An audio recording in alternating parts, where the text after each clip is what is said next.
대한민국 넘버원 탈모 채널 타라. 안녕하십니까, 머리 있는 남자 최익입니다. 가발을 쓰시는 분들이라면 굉장히 중요한 내용이라고 예상이 됩니다. 사실상 유튜브나 SNS, 기타 TV 방송에서 가발의 비포 애프터를 보면서 너무 좋아요, 너무 좋다, 이런 것들만 항상 보셨을 거예요. 와, 진짜 만족감이 어쩌고요 저쩌고요, 대박이고요, 이런 게 좋고요 저런 게 좋고요. 솔직히 저조차도 저희 털업 채널에서 와 이렇게 변했어요, 와 대박, 이렇게 얘기할 수밖에 없습니다. 왜냐? 홍보 마케팅이니까. 인정할 건 인정해야죠. 그래서 오늘 이 영상을 준비했습니다. 바로 실질적인 가발의 최악의 단점들. 가발을 저는 11년을 착용하고 있고 최프로도 한 4년 정도를 착용을 하는 찐 가발로로서 실제로 착용을 하면서 느꼈었던 최악의 단점들만 준비를 해봤고요. 개인적인 견해와 대외적인 견해 두 가지의 상황을 갖고 와서 알려드리도록 하겠습니다. 최익프로는 사용자의 입장으로서 느꼈던 단점들을 좀 얘기를 해주세요. 저는 많은 분들이 대외적으로 느끼는 것들에 대한 단점을 말씀을 드려볼게요. 그 첫 번째가 가발 테이프를 주기적으로 교체를 해야 된다는 게 불편한 점이 아닌가 싶어요. 그쵸. 단점이겠죠. 그 가발 테이프를 그냥 붙이는 게 아니라 되게 기술적으로 잘 붙여야 돼요. 그렇죠. 특히 앞머리 스킨이 가발 머리카락이 날아가지 않게 잘 붙여야 되거든요. 그걸로 인한 스트레스도 은근히 많이 쌓입니다. 주기적인 교체를 하는 이유는 뭐 몇 가지 이유가 있는데, 첫 번째는 더러워지는 거죠. 네. 그 다음에 테이프의 접착력이 떨어지거나 그런 이유 때문에 테이프를 주기적으로 교체를 해줘야 된다. 맞습니다. 네. 귀찮지. 귀찮은 일이죠. 네. 자, 그 다음요. 클립을 해도 절대 떨어지지 않는다 이런 식으로 얘기하긴 했지만 저도 압니다. 안 떨어지는 거 알지만 그럼에도 불구하고 혹시 모를 불안감이 항상 있어요. 맞아. 그러니까 이게 평상시에는 모르겠는데 뭐 갑작스러운 상황이 생길 때가 맞아, 있잖아요. 맞아. 격하게 뭔가 움직여야 될 때 혹시 모를 불안감이 항상 있습니다. 저 같은 경우는 그럴 때 있어요. 나는 술 먹을 때 항상 불안해. 술 먹을 때. 술 먹고 내가 취해 가면서 취해가는 내 모습을 보면서 머릿속으로는 나 혹시 취해가지고 비틀거리다가 걸리지 않을까? 혹시나 상대방이 취해가지고 내 머리를 잡지 않을까? 혹시 이러한 불안감이 항상 있더라고. 시비 걸릴까봐 무섭고. 그죠. 그런 게 불안감 자체가 가지고 있는 것만으로도 가발을 쓰는 사람한테 있어서의 단점이 아닐까. 오케이. 싶고요. 자, 세 번째. 최익이 워낙에 머리 손질을 잘하기 때문에 툭툭 한번 해도 뭐 가발티가 전혀 나지 않아요. 심지어 이제 가발업체 사장님들이 이 친구를 봐도 야, 가발 같지 않은데 이런 얘기를 되게 많이 하는데 저는 모든 가발업체 사장님이 인정한 똥선입니다. 그렇기 때문에 제가 조금이라도 머리 손질을 못하면 아무리 막 라인을 잘 맞춰서 커팅을 잘 해주셨다고 해도 대충 쓰면 가발티가 날 수밖에 없습니다. 은근히 납니다. 물론 이제 이거 일반인 분들은 딱 봤을 때 모르시겠지만 가발을 하시는 분들이나 가발 쓰신 분들은 아실 수도 있을 정도로 가발티가 날 때가 있어요. 스타일링이나 머리 만지는 거에 대해서 더 신경을 써야 된다는 거. 맞아. 시간 소요가 더 된다는 게 또 단점이 아닐까 싶습니다. 쉽게 얘기해서 탈모가 아니신 분들이 자고 일어나서 머리가 부시시해도 상관없는데 우리들은 그쵸. 자고 일어나서 머리가 부시시하게 가발을 착용해버리면 가발티가 나버리는 거야. 괜히 막 이렇게 또 해줘야 되고 이제 그런 게 조금 있죠. 신경을 계속 써야 되는 거죠. 그 다음 모든 분들이 완전 100% 공감하시지 않을까 싶은데 물놀이를 해야 될 때 그러니까 이 물놀이를 해야 될 때가 여러 가지 케이스가 있잖아요. 여행 때문에 간다거나 아니면은 뭐 수영장을 주기적으로 간다거나 뭐 그런 부분들이 있는데 아는 지인이나 뭐 여자친구나 와이프나 이런 사람들이 갔을 때는 가발을 쓰고 가야 되잖아요. 어쨌든지 간에 가발은 벗어야 되는 상황이 생깁니다. 그러면은 그때 오는 멘붕이나 준비해야 될 것들이 너무나도 많아요. 그러니까 저 같은 경우에는 얼마 전에 여행을 갔다 왔는데 온수풀을 갔다 왔어요. 호텔 온수풀이거든요. 아무도 수영복을 안 썼어요. 저만 썼습니다. 아, 진짜? 어쨌든지 간에 물놀이를 할 때 생각보다 신경 써야 될 것들이 굉장히 많습니다. 보통 일반 사람들은 물 닿으면 막 머리를 이렇게 넘기잖아. 근데 가발은 넘기는 순간 이게 테이프도 물 때문에 다 떨어져 나가고 하니까 잘못하면 벗겨진단 말이지. 그럴 수가 없죠. 근데 물놀이가 사실상 가장 어렵죠. 예민하죠. 그러니까 뭐 아싸리 그 뭐 2, 3일 전에 업체에 가가지고 완전 고정시켜 주세요. 이러지 않는 한 대부분의 이제 클립식이나 하시는 분들은 저처럼 수영모자를 쓴다든지 일반 캡도 불안해요. 사실은 물놀이 같은 것들이 단점이 아닐까 싶고요. 아 그리고 가발은 여름이 주약이라고 이제 항상 최애기 얘기하잖아요. 저도 이제 경험자로서 땀이 엄청 나는데 땀을 이제 일반 이제 머리가 있으신 분들 머리 뭐 더운 막 이렇게 얘기하잖아요. 맞아. 아시잖아요. 대충 하잖아. 저는 절대 그렇게 해볼 수 없습니다. 형뿐만 아니라 모든 가발러들은 그게 불가능해요. 그냥 뭐 닦아도 그냥 이렇게 닦아도 이게 만약에 가발이면 이게 휴지 같은 걸로 뭐 이런 식으로 닦아야 돼. 그 이런 정도로, 식으로. 그 정도 이렇게 이렇게 할 수가 없어. 절대 할 수가 할 없어요. 수가 없고. 하면 큰일 납니다. 막 근데 마치 내가 땀이 많이 안 난 것처럼. 맞아. 그냥 땀이 살짝만. 여기서는 막 비우듯이 나오고 있는데. 그지. 그래서 난 실제로 이런 적 있었어. 필리핀이니까 화장실로 가 그냥. 땀이 엄청. 화장실로 가서 휴지에다가 물을 묻혀. 그리고 변기 안으로 들어가. 문을 잠가. 그 다음에 가발을 벗어. 물 묻힌 걸로 닦고 다시 휴지로 닦고 앉아. 기다려. 머리에 땀이 식을 때까지. 그 다음에 핸드폰 좀 보고 있다가 좀 괜찮아져. 다시 가발을 쓰고 난 핸드폰 뒤에 거울이 있으니까 보고 하고 나와가지고 아무렇지 않은 거 마냥 완전 나오지. 공감합니다. 완전 공감. 진짜 이렇게 많이들 하시는 분들 되게 많고 완전 진짜로. 공감합니다. 전체 가발 하시는 분들은 실제로 막 테이프 가지고 다니시거나 접착제 같은 거 들고 다니시는 분들도 있고 땀 때문에 떨어지니까 다시 붙여야 되니까. 그렇죠. 그거는 뭐 어쩔 수가 없는 부분인 것 진짜 같아요. 이런 거 진짜 누가 알려주냐고. 맨날 유튜브 보면은 맨날 정갈하게 딱 붙어있고 막 기가 막히게 나와 있는데 떨어진다니까요. 전체 가발 막 떨어지고 작살나. 경험을 안 해봐서 그래 여름을. 자 그리고요. 클립식을 좀 오랫동안 쓰고 있으면 여기가 좀 아파올 때가 있더라고요. 저 여기 이렇게 돼 있는데 변인성 탈모가 올 수 있다 이렇게 얘기를 하는데 아직까지는 그렇지는 않은데 계속 오래 쓰면 날 수도 있겠다 생각은 좀 들더라고요. 요거는 제가 말씀드릴 수 있는 게 저는 왔어요. 변인성 탈모가 있어요. 여기 이렇게 두 개가 있어요. 이렇게 여기 약간 좀 빈모기가 왔어요. 제일 좋은 거는 주기적으로 한 3개월에 한 번씩 이 클립이 여기면 클립의 위치를 좀 이런 식으로 바꾸는 거. 이런 식으로 바꾸는 거를 업체 사장님들이 추천도 많이 하고 저도 그걸 많이 느끼는데 변이성 탈모가 오래 지속이 되면은 그 부분에 머리털이 안 나게 됩니다. 탈모 범위가 더 넓어질 수가 있기 때문에 맞아요. 변이성 탈모가 오지 않게끔 최대한 좀 이렇게 관리를 해줘야 돼요. 그리고 추가적으로 이렇게 클립을 꽂다가 잘못 꽂으면은 엄청 아파. 그 꿀팁이 있어요. 내가 옛날에 영상도 올렸는데 찡긋해가지고 아프면은 풀었다가 톡톡톡 쳐서 다시 꽂아라.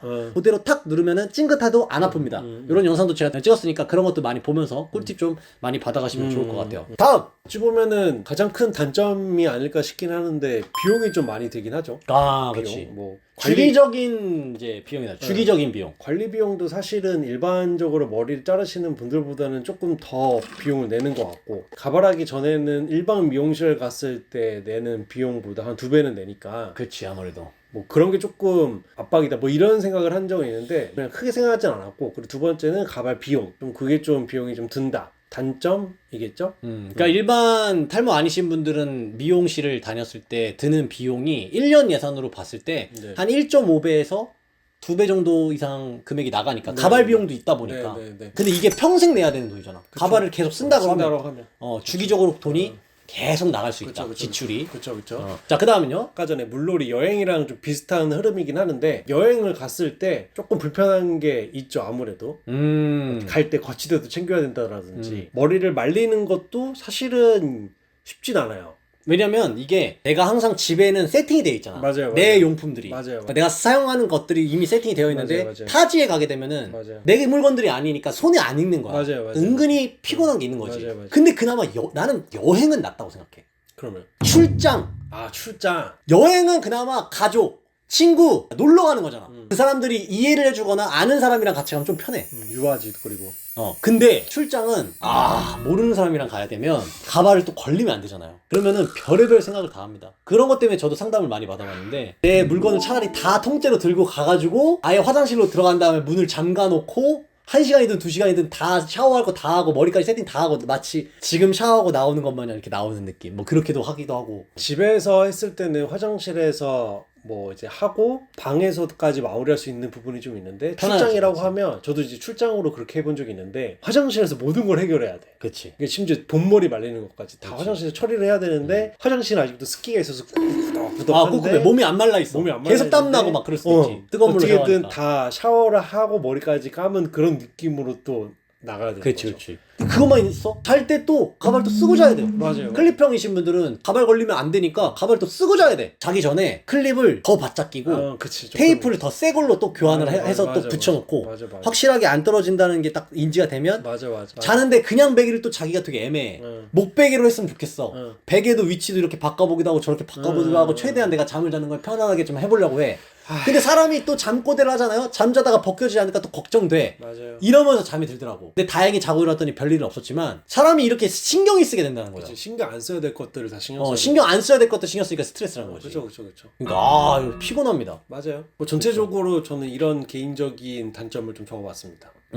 소비자 입장으로서 직접 겪어본 사람들의 단점이라면 지금부터는 대외적인 단점들에서 또 말씀을 드려볼게요. 일단 첫 번째로 가발을 쓰시는 분들은 주기적으로 관리를 받아야 돼요. 고정식은 2주에 한 번씩이라든지 탈부착식은 뭐 한 달에서 한 달 반에 한 번씩 어쨌든 관리를 받아야 되는데 그 관리를 받기 위해서 다니는 가발업체에 전화를 합니다. 예약을 잡으려고 했더니 예약이 잘 안 돼요. 너무 바쁜 거야.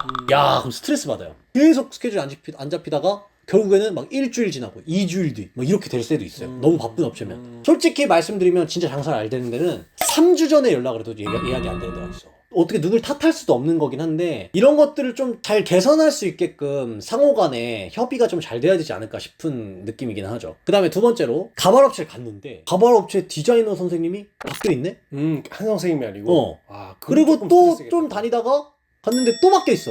이러면 스트레스를 굉장히 많이 받아요. 받을 수 있죠. 왜냐면 내가 머리 커팅을 받았던 사람은 이 사람인데 갔더니 이 사람이 아니라 다른 사람이 나를 관리를 해줘. 그러면 내가 그때 당시 합을 맞췄던 경험 있잖아요.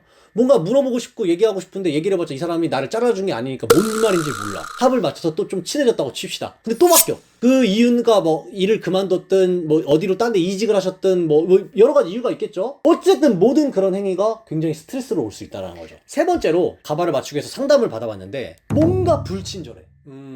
그냥 계속 팩트만 계속 얘기해요. 이게 은근히 기분이 나쁠 수가 있어. 그러니까 가발은 이게 얼마고요, 저게 얼마고요, 가발 관리는 이렇게 되고요, 이렇게 되고, 이거 맞춤 가발 하셔야 되고, 이거 기성 가발 안 될 것 같고요, 본인은 이렇게 될 것 같고요, 이건 안 되고. 뭔가 이렇게 퉁명스럽게 뭔가 제가요 이런 것 때문에 스트레스고요, 저런 게 때문에 스트레스이기 때문에 이렇게 했으면 좋겠고 들어줘야 되는데 그런 게 아니라 그냥 계속 불친절해. 뭔가 상업적인 느낌도 들고, 물론 장사하는 공간이고 물론 내가 이걸 사러 간 거는 맞지만 감정적으로 동조를 좀 안 해주고 호응을 좀 안 해주면은 괜히 조금 기분이 좀 언짢아요. 이제 나의 감정을 좀 다듬어줬으면 좋겠는데. 왜냐면은 이게 마음의 병이어도 병인 거잖아요. 그러니까 물론 그 상대방은 했던 얘기 또 하고 했겠죠.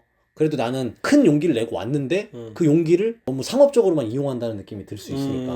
그 다음에 요것도 중요해요. 필요 이상으로 가발 구매를 요청할 때. 가발이 있어. 심지어 아직 살 때도 아니야. 근데 가발을 사달래. 내지는 거짓말 같은 거래. 가발 머리털이 좀 많이 상한 것 같은데 가발 구매하셔야 될 것 같은데요. 근데 뭔가 찝찝해. 근데 나중에 알고 봤더니 살 필요가 전혀 없었던 거야. 나는 실제로 경험도 해봤고. 이 잘못된 거지 어떻게 보면. 이런 것들은 조금 기분이 충분히 나쁠만 하다. 자, 그 다음에 가발업체가 실력이 조금 좀 딸리다 보면은 커팅을 잘 못하시는 가발업체 분들도 굉장히 많아요. 가발 커팅을 너무 못하는 데를 가면은 가발을 구매할 이유가 없는 거예요. 스트레스를 받는 거지. 맞아요. 가발 커팅이 또 잘못되면 문제가 뭐냐면 다시 자라지가 않잖아 가발이. 이게 엄청나게 스트레스를 받는단 말이지. 그거에 연달아서 다음 말씀드릴게. 그러면 AS를 해줘야 된단 말이죠. 근데 그 AS가 원활하지 않을 때가 또 스트레스입니다. 여러 이유로 인해서 AS를 받는 경우의 수가 굉장히 많아요. 뭐 모발이 빨리 갑자기 상했다는 둥, 뭐 커팅이 잘못됐다는 둥, 무슨 문제가 생겼다는 둥, 갑자기 뭐 어떤 이유로 찢어졌다는 둥 많은데 무수히 안 되는데 가발업체가 이러한 AS 같은 것들이 잘 형성이 안 되어 있으면 이것조차도 또 스트레스를 받게 되는 겁니다. 이것 때문에도 가발업체 딴 데로 옮겨야 되고 이런 것들인 거죠. 이 모든 것들이 가발을 구매함에 있어 가발을 사용하는 사용자 앞에 있어서 다 고려를 해야 되고 생각을 안 할 수 없는 문제이기 때문에 현실적인 문제이기 때문에 스트레스 요인으로 올 수 있다는 거를 알려드리고 싶었습니다. 그러겠네요. 네. 자, 오늘 이렇게 해가지고 여러 가지 단점의 요소들을 정리를 좀 해봤습니다. 절대적으로 인터넷이나 매스컴, 뭐 유튜브, 기타, 뭐 SNS, TV 방송 뿐만 아니라 모든 것들이 자꾸 좋다라고만 얘기하는 것들을 한 번이라도 의심을 한 번쯤 해보시고 그러면 단점이 뭐가 있을지 한번 알아보신다면 이 영상이 여러분들께 큰 도움이 되실 거라고 믿어 의심치 않습니다. 대한민국 천만 탈모인이 탈모를 극복하는 그날까지 저희 털어분 여러분들과 함께 하도록 하겠습니다. 다음에 더 좋은 영상으로 여러분들께 인사드리겠습니다. 감사합니다. 안녕.